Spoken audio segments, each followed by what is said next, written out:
राष्ट्रवादीला राष्ट्रवादीचा भाजपमध्ये येतो आहे, चौघाच्याही भलतीकडे जातो आहे. त्यामुळं थोड्या उड्या मारणं सुरू आहे. याचा कलगीतुरा नाहीये. आता तो कार्यकर्ता स्थानिक लेवलला त्या ठिकाणी हा निर्णय करतोय की मला तिकीट नाही मिळाली म्हणून मी दुसऱ्या पार्टीत जातोय. त्याला वरच्या का संबंध आहे महायुतीचा? महायुती प्रयत्न करते आहे की तू जाऊ नये. तिथले स्थानिक लोक प्रयत्न करतायत. माझ्याही मतदारसंघात 7-8 ठिकाणी झालाय की मी तिकीट देऊ शकलो नाही, तर 7-8 लोक गेले, शिवसेनेकडे गेले, एकनाथ शिंदेजीकडे, काही लोक त्या ठिकाणी अजितदादाकडे गेले, घडीकडे गेले. त्यामुळं महायुतीला त्यांचा ऑप्शन आहे. भाजपकडे काही आले, त्यामुळं लोकल लेवलला ऑप्शन तयार झाले आहे. त्यामुळं उड्याउडी सुरू आहे.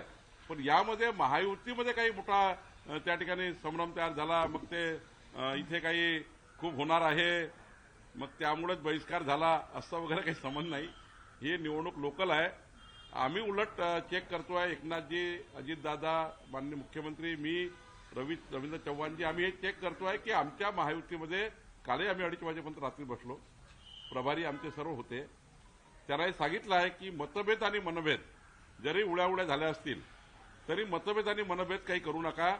कुठेही असं स्टेटमेंट करू नका जे महायुतीला घातक राहील किंवा महायुतीला डॅमेज करेल, असं कुठलंही स्टेटमेंट करू नका. याच्याच अनुषंगाने प्रश्न आहे साहेब, की हे जरी असलं तर मग ह्याच्या पुढे ठरलं का की शिवसेनेच्या लोकांना तुम्ही घ्यायचे नाही किंवा तुमचे लोक ते घेणार नाहीत? असं महाराष्ट्रातल्या वरच्या नेत्यांनी ठरवलं आहे की कुठल्याही परिस्थितीमध्ये महायुतीमधले लोक त्या ठिकाणी घ्यायचे नाही. परंतु स्थानिक लेवलला काही उड्या सुरू आहे. त्यामुळं स्थानिक लेवलला फार काही असं खूप त्या ठिकाणी जबाब टाकून, खूप त्या ठिकाणी प्रेशराईज करून स्थानिक कार्यकर्ते मात्र त्यांच्या आयुष्याच्या निवडणुकीचा प्रश्न असल्यामुळं आता जिल्हा परिषदमध्ये हीच परिस्थिती होणार आहे. महानगरपालिकेला ही स्थिती येणार आहे की आम्ही तिकीट देऊ शकणार नाही. काही ठिकाणी एकनाथजी देऊ शकणार नाही, काही ठिकाणी अजित पवार देऊ शकणार नाही. त्यामुळे त्यांच्याकडे हा प्रश्न येणारच आहे, उड्याउडी होणारच आहे. काही शरद पवार साहेबांकडे जातील, काही उद्धव ठाकरेजीकडे जातील. पण एकंदरीत आमचा शेवटपर्यंत प्रयत्न आहे की अजितदादाचे लोक अजितदादाकडेच राहिले पाहिजे, एकनाथजीकडे राहिले पाहिजे, भाजपकडे राहिले पाहिजे. कुठेही महानगरपालिका जिल्हा परिषदमध्ये ही भानगड होऊ नये याकरता आम्ही काल बसलो आहे. मी एकनाथजी शिंदे साहेबांशी चर्चा केली आहे, अजितदादाशी चर्चा केली आहे. मला वाटतं की तटकरे साहेबांशी काल माझी चर्चा झाली आहे आणि त्यामुळे माननीय मुख्यमंत्र्यांनी सर्वांशी चर्चा केली आहे. निश्चितपणे महायुतीमध्ये कोणताही व्यक्ती कुठे जाणार नाही याची काळजी आम्ही वरचे लोक घेऊ. पण स्थानिक लेवलला काही झालं तर ते बघावं लागेल. स्थानिक लेवलला हा प्रश्न आला, परंतु आता मंत्रीच आहेत, म्हणजे एकनाथ शिंदेचे मंत्री आहेत, ते एकनाथ शिंदेचं ऐकत नाहीत, ते फडणवीसांना बॉस म्हणायला लागलेत आणि भाजप आहेत ते पुन्हा एकदा याच मित्रपक्षातील काही लोक आहेत तो फोडण्याचा प्रकार करतील असा आरोप अंबादास दानवे असतील किंवा मग विरोधक असतील त्यांच्यावरून करण्यात आलेला आहे. काय बघा अंबादास दानवेचं जे काही वक्तव्य असेल ना ते राजकीय आहे. कुणीही एकनाथ शिंदेचा कुठलाही मंत्री शेवटी मुख्यमंत्र्याकडे जाणं आवश्यक आहे. राज्याचे प्रमुख मुख्यमंत्री असल्यामुळं 50-100 रोज कामं असतात मंत्र्यांना. आता मी जाऊन आलो 1 तास. शेवटी विभागाचे कामं असतात. तर विभागाचे काम करून शिवसेनेचे मंत्री मुख्यमंत्र्याकडे गेले किंवा मी आता उद्या एकनाथ शिंदेजीकडे जाऊन बसलो, याचा अर्थ असा आहे का महायुतीमध्ये आम्ही जर बसलो आहे त्याच्यामध्ये हा मिठाचा खडा अंबादास दानवे टाकणे तर त्यांना काही ते सक्सेस होणार नाही. त्यांनी उद्धव ठाकरेच्या काळात टाकले म्हणून त्याचे हालही झाले. त्यांचे हाल हे का झाले अंबादास दानवे आणि टीमचे? उद्धव ठाकरेच्या काळामध्ये हे चाललं. देवेंद्र फडणवीसजी कधी कुठल्याही मंत्र्यांना माझ्याकडे या, माझ्या पक्षामध्ये या किंवा माझ्या ऐका, माझं त्या ठिकाणी मुख्यमंत्री म्हणून ऐका वगैरे असं काही आमच्या पक्षामध्ये असं कुणालाही नाही. महायुतीचे मंत्री महायुतीत काम करतात, आमचे मंत्री आमच्यात काम करतात. शेवटचा प्रश्न, चर्चा चालू आहे की नांदेडमधल्या लोहा नगर परिषदेची एकाच कुटुंबातल्या सूर्यवंशी कुटुंबातल्या 6 जणांना भाजपने उमेदवारी दिली, म्हणजे नगर अध्यक्ष आणि नगरसेवकांना. तर काय नेमकी तिची रणनीती होती की लोहामध्ये मला जर तपासावं लागेल आज, कारण नगर परिषद नगरसेवकाचं मी तपासलं नाही आहे. पण मला 2 ठिकाणी वसमत आणि लोहा या 2 ठिकाणी असे आज SMS आला आहे. मी आज तपासणार आहे. नवाब मलिक यांच्या विरुद्धचे जे आरोप आहेत ते सिद्ध झालेले आहेत, तर याच विषयामध्ये आहेत ते सरकारमध्ये जे आता आहेत त्यांना आल्याच्या नंतर असे आरोप आहेत ते संत म्हणून वापरतात, परंतु जे आरोप आहेत त्यांच्याकडे कसं काय बघताय असं देखील आरोप आहे तो करण्यात आलेला आहे. कारण जे विरोधक आहेत ते बोलतात की त्यांच्याकडे ज्यांच्यावरचे आरोप असतात त्यांना जवळ घेतात आणि जवळ घेतल्यानंतर त्यांचे संत. अजितदादा आणि त्यांचा पक्ष हा नवाब मलिकाबद्दल निर्णय करेल. आम्ही अजितदादा महायुतीमध्ये आहे. त्यांचा पक्ष त्याच्यामध्ये कसा निर्णय करतो त्यांच्यावर मला वाटतं अवलंबून आहे. तर निवडणूक आयोगाच्या छाननी म्हणजे काल छाननी झाली आणि तेव्हा निवडणूक आयोगाने 2 पत्रक काढली आहेत. ते दोन्ही पत्रकामध्ये वेगवेगळे विषय जे आहेत ते दिसून आलेले आहेत की नवीन उमेदवाराच्या अर्जावर एक सूचकची सही असेल तर तो अर्ज बाद होणार.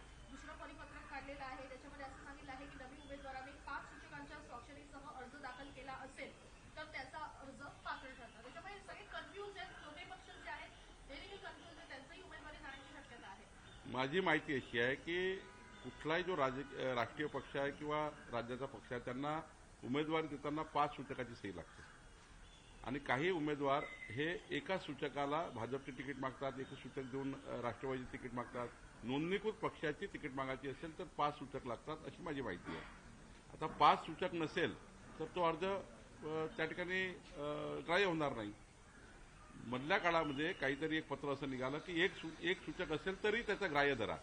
ते मला वाटतं चुकीचं असेल आणि म्हणून त्या ठिकाणी निवडणूक आयोगाने काही रद्द केलं असं वाटतं. हे 17 तारखेचं पत्रक होतं ज्याच्यामध्ये एक सूचक सांगितलेलं, मात्र आयोगाने आता 18 तारखेला पत्रक काढून 17चं पत्रक रद्द केलेलं आहे आणि 5 सूचक सांगितले आणि जर तो अशा प्रकारे अर्ज असेल तर तो अपक्ष ग्राह्य धरला जाईल. नाही, मला पूर्ण तपासावं लागेल. दोन्ही पत्र मी बघितले आहे, त्याच्यातलं संपूर्ण बघितलं नाही आहे. त्यामुळे मला बघावं लागेल आणि चेक करावं लागेल की आयोगाने काय म्हटलेलं आहे. दोन्ही पत्र रद्द केल्याचं मी बघितलं, एक रद्द केलं, एक घेतलेलं आहे. थोडं मला बघून सांगावं लागेल. सर, एक शेवटचा प्रश्न घेतो. मुंबईमध्ये शरद पवार गटाचे जे शहर अध्यक्ष आहेत त्यांनी पाकिस्तान जिंदाबादच्या घोषणा केलेल्या होत्या जितेंद्र आव्हाड यांच्या उपस्थितीमध्ये. असा आरोप होत होता. आता शेवटी पोलिसांनी त्या ठिकाणी गुन्हा दाखल केला आहे. शमीन खान असं त्यांचं नाव आहे. गुन्हा दाखल केलाच पाहिजे. या देशामध्ये राहून पाकिस्तानचे झेंडे फडकवणे, पाकिस्तानचा जय जयकार करणे यावर गुन्हा दाखलच केला पाहिजे आणि कडक कारवाई केली पाहिजे. देशद्रोह एक प्रकारचा. असंच झालं होतं मागच्या उद्धव ठाकरेंच्या उमेदवार निवडून आले नाशिकमध्ये, खासदार परभणीमध्ये आले, धाराशिवमध्ये आले, त्यांनी पाकिस्तानचे झेंडे फडकवले. हे देशद्रोही लोक आहेत. यांच्यावर गुन्हे दाखल झाले पाहिजे आणि कडक कारवाई झाली पाहिजे. म्हणजे काही तर त्या ठिकाणी हद्दपार केले पाहिजे. कालच्या एकूणच घटनेवरनं विनायक राऊतांनी आता एक स्टेटमेंट केलंय की आता भाजपला शिंदे आणि राष्ट्रवादीची गरज पडलेली नाहीये, त्यामुळे त्यांना ठेचण्याचा प्रयत्न हा कुबड्या शब्द वापरतात. ठेचण्याचा उल्लेख असं त्यांनी केलं. कुबड्या आता ठेचतंय भाजप स्वतः. आम्ही महायुतीमध्ये 2047 पर्यंत राहणार आहोत. 2047 पर्यंत. त्यामुळं आता विनायक राऊत असतील, अंबादास दानवे असतील, यांना कुबड्याची गरज आहे. आम्ही महायुतीमधले एकत्र आहोत. आम्हाला एकामेकाला कुबड्या समजत नाहीये. त्यामुळं 2047 पर्यंत वाट बघा. आम्ही सर्व महायुती एनडीए 2047 पर्यंत देशामध्ये आणि महाराष्ट्रामध्ये एकत्र राहणार आहोत. 47 पर्यंत पहिले करू आपण. राजेंद्र मुटे की जो रिपोर्ट आई है उसमें पार्थ पवार को क्लीन चिट दी गई है सर. इस पे आप शीतल केजरीवाल का भी नाम नहीं है. आपकी सफाई. राजेंद्र मुठे कोई समिति नहीं थी.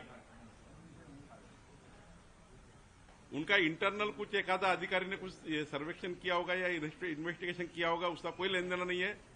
हमारे स्टेट गवर्नमेंट की जो समिति है वो विकास कार्य समिति है और उसमें 5 सीनियर ऑफिसर्स है, आईजीआर है, सेटलमेंट कमिश्नर्स है. वो समिति गवर्नमेंट को रिपोर्ट देने वाली है. 1 महीने का समय दिया है, लेकिन उसमें 2 चीजें और ऐड करनी है. एक चीज हमें वो जो जमीन है जिनके बारे में ये प्रश्न उठा है, वो जमीन का पूरा सर्च रिपोर्ट भी हम कर रहे हैं. कैसा कैसा सरकार की थी, फिर महार वतन को कैसी गई, फिर वो उनके पास कैसी गई, ये सारा हम चेक करेंगे. उसके बाद हम ये भी चेक करेंगे कि जो सेटलमेंट कमिश्नर है उनके पास जो भूमि अभिलेख होता है, सिटी सर्वे, सीटीएस, उसका भी हम चेक करेंगे.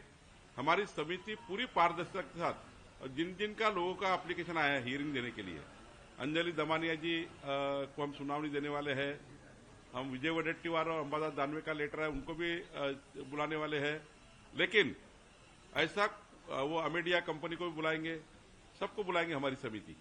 हमने कहा है कि समिति ने पूरा पारदर्शक रूप से काम करना है. कोई भी इतना सा भी लीकेज नहीं होना कि कल जाके वो कोर्ट में जाए. तो इसलिए हम चेक कर रहे हैं कि कोई भी हालत में सबको जस्टिस मिले और कोई भी हालत में गवर्नमेंट लैंड है गवर्नमेंट लैंड गवर्नमेंट को रहनी चाहिए। वो जो व्यवहार गैर व्यवहार हुआ है उसके ऊपर कार्रवाई होनी चाहिए।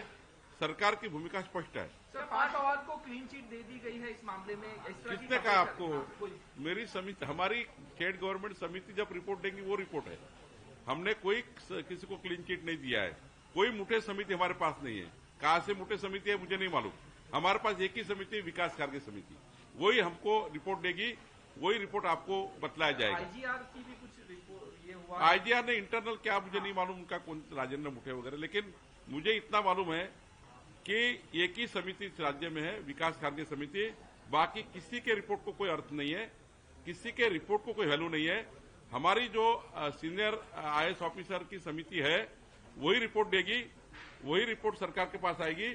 जो रिपोर्ट आएगी वो आपको मिलेगी। सर, पार्थ पवार को भी मौका दिया जाएगा अपनी बात रखने का, क्योंकि उनका भी नाम पार्थ पवार का उन्होंने कोई एप्लीकेशन तो नहीं की है कि मेरा पक्ष रखना है। अमेडिया कंपनी को हमारे सामने है, उनको बुलाना पड़ेगा कि आपने क्यों ऐसा व्यवहार जो किया है कैसा किया है।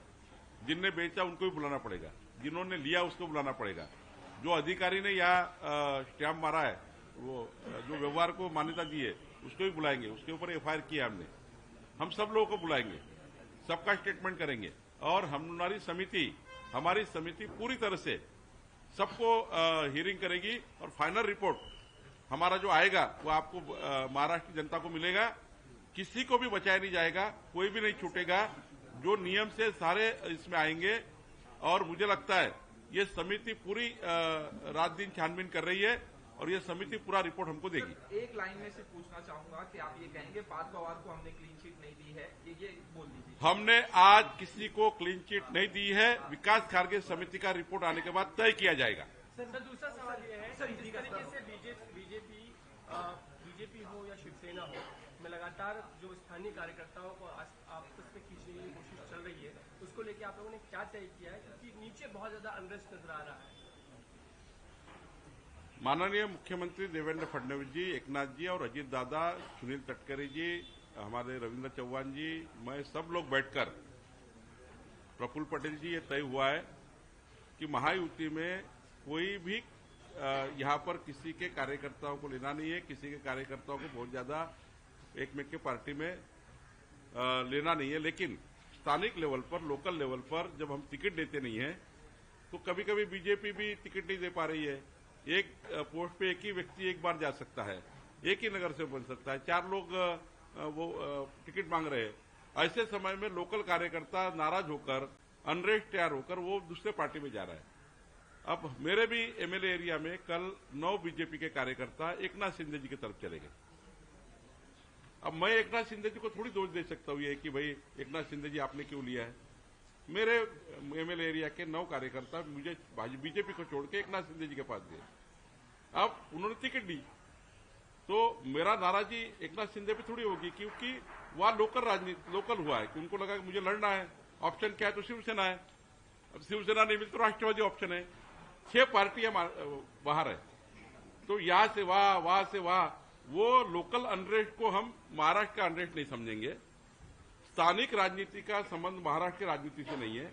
हम प्रयास करते हैं कि हमारी पार्टी संभालने के, लेकिन लोकल चुनाव है, छोटा चुनाव है। ये छोटे चुनाव में इधर उधर थोड़ा होता है। इसका मतलब राज्य में कुछ गड़बड़ है, स्टेट में कुछ गड़बड़ हो रही है, ऐसा नहीं है।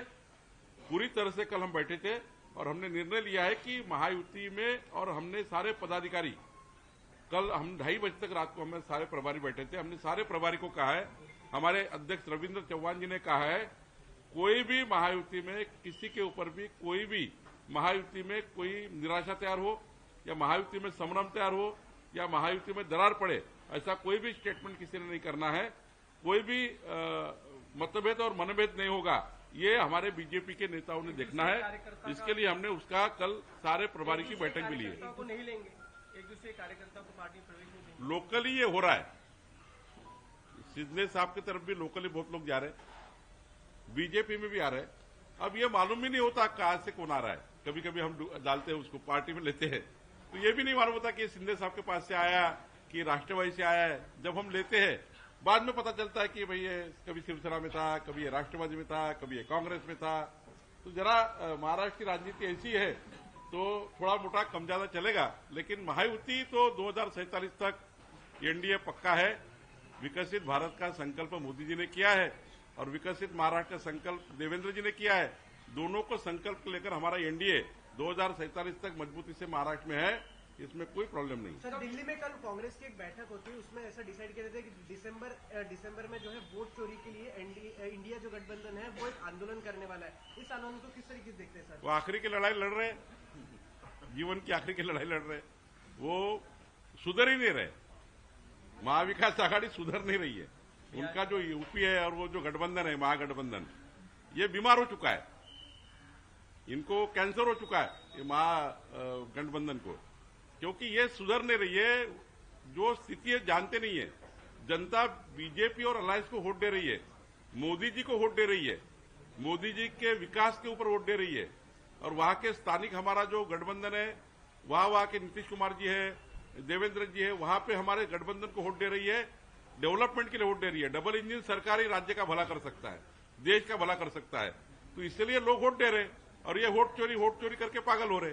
तो मुझे लगता है ये एक बीमारी से जकड़े हुए हैं, इनके महागठबंधन को कैंसर हो चुका है और ये जाने वाले हैं। 2047 तक कोई अस्तित्व रहेगा नहीं। यहाँ पर पूरा देश में मोदी जी के नेतृत्व में महागठबंधन मजबूत है। मुझे लगता है ये आखिरी की लड़ाई लड़ रहे हैं। सर, आरएसएस प्रमुख मोहन भागवत जी का बयान आया कि जो हिंदू है और भारत है वो एक ही गण है, और दूसरी बात ये कहा कि जो हिंदू राष्ट्र भारत को बोलने की जरूरत नहीं है, वो हिंदू राष्ट्र है। इस तरह से बयान आया आरएसएस प्रमुख मोहन। तो मोहन जी ने बोला है तो हिंदू राष्ट्र के लिए बोला है, भारतवर्ष के लिए बोला है, मजबूत भारतवर्ष के लिए बोला है, विश्व का सबसे मजबूत भारत के लिए बोला है। तो उसमें तो देश की किसी की आपत्ति नहीं होनी चाहिए। नहीं, लेकिन सवाल ये है कि विपक्ष हमेशा यही कहता है कि एक सेक्युलर राष्ट्र है और बीजेपी और आरएसएस को हिंदू राष्ट्र बनाना चाहती है, जबकि मोहन भागवत जी का जो बयान यही है कि हिंदू राष्ट्र कहने की जरूरत ही नहीं है, तो है ही हिंदू राष्ट्र, इसको अलग से बनाने की या इसको घोषणा करने की कोई जरूरत ही नहीं। देखिए, हिंदू राष्ट्र की भावना ये पूरे 140 करोड़ भारतीय की है। भारतवर्ष मजबूत बने, हिंदू राष्ट्र मजबूत रहे, और हमें क्या उससे तो उत्साह होता है, एक ऊर्जा मिलती है जब मोहन जी ऐसा बोलते हैं। मोहन जी का स्टेटमेंट जब आता है तो पूरे देश को ऊर्जा मिलती है। 140 करोड़ भारतीय देखते हैं कि मोहन जी ने क्या बोला है। और हिंदू राष्ट्र की संकल्पना, हिंदू राष्ट्र का अपना विरासत, इतिहास को देखे तो उसमें तो आगे लेके जाने की बात है। इसमें तो पूरे देश को गौरवान्वित होना चाहिए, पूरे देश को आनंद होना चाहिए। सर, अपोजिशन का सवाल है, अपोजिशन क्या रह गया? एक सवाल है सर, वीडियो सामने आए हैं कि अजीत पवार के घर पे अघोरी पूजा हुई, तो अपोजिशन कह रहा है कि ये अघोरियों की सरकार है, इस तरह से पूजा करते हैं सीट शेयरिंग को लेकर, और ये क्या कहना चाहते हैं? मुझे नहीं मालूम वो वीडियो क्या है, देखना पड़ेगा। खबर चल रही है सर, खबर तो कुछ भी चलती है। खासकर लेपर्ड को लेकर है, अभी भी हमने कालच माननीय मुख्यमंत्री महोदयांनी वनमंत्री राज्याच्या टास्क फोर्सची बैठक झाली। बिबटला कशा कशा पद्धतीने, वाघांना कशा कशा पद्धतीने त्या ठिकाणी शेवटी मारता येत नाही, त्यांचा बंदोबस्त, त्यांचा व्यवस्था कशी करायची, ग्रासलँड डेव्हलपमेंट कसा करायचा, बिबट वाघ येणार नाही याची काळजी कशी घ्यायची, याच्या टास्क फोर्सची बैठक मुख्यमंत्र्यांनी घेतली आणि त्यामध्ये अनेक निर्देश दिले आहेत। यामध्ये व्यवस्थित पद्धतीने हे आम्ही हँडल करतो।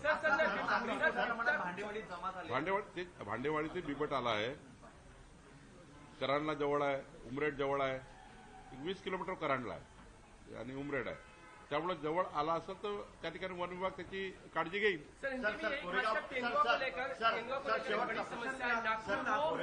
पुणे में हमने देखा कि ये स्थिति बनी हुई है,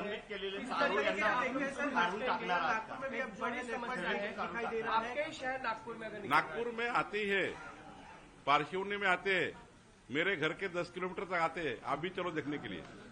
तो वहां पे आते ही है, वो ग्रासलैंड डेवलपमेंट वहां हो जा रहा है, तो सब जंगल लगकर है। नागपुर को देवलापार, पारशिवनी, करांडला, उमरेड, ये सारा नागपुर के 10 किलोमीटर पे है। तो बिबट आया तो उसका बंदोबस्त सरकार कर रही है, हमारा फॉरेस्ट डिपार्टमेंट कर रहा है। मैं भी वहां पालक मंत्री करके अभी चर्चा की है, निश्चित रूप से उसकी व्यवस्था होगी। बड़े तौर पे आप लोगों ने क्या सोचा? आरबी तारू आहे, त्यांना निलंबित केलेलं आहे, त्यांना विकास खारगे समितीचा रिपोर्ट आल्यावर जर कारूसारख्या अधिकाऱ्यांनी काळेपणा केला असेल तर ते नोकरीवर राहणार नाही. नहीं सर, लेकिन हम तेंदुआ भी जानना चाहते हैं कि आप किस तरीके कल समिति में बैठक हुई और उसमें निर्णय लिया गया. माननीय मुख्यमंत्री जी ने कल तेंदुआ वाघ जो गांव में आ रहे, शहर में आ रहे, इसके बारे में टास्क फोर्स की बैठक ली. हमारे फॉरेस्ट मिनिस्टर उसमें थे, सारे डिप्टी सीएम थे, एकनाथ जी थे, अजित पवार जी थे और पूरी तेंदुओं के बारे में या वाघ के बारे में जो भी हमें वहाँ प्रिकॉशन लेने हैं, हमारे फॉरेस्ट कैसा डिपार्टमेंट कैसा पूरा इसमें इन्वॉल्व हो और हमारे किसी की जान माल की वहाँ हानि न हो, इसके भी निर्णय हमारे कल मुख्यमंत्री जी की बैठक में हुआ है. एक आखिरी सवाल. लोकशाही मराठी ऐका, पहा, जागरूक रहा.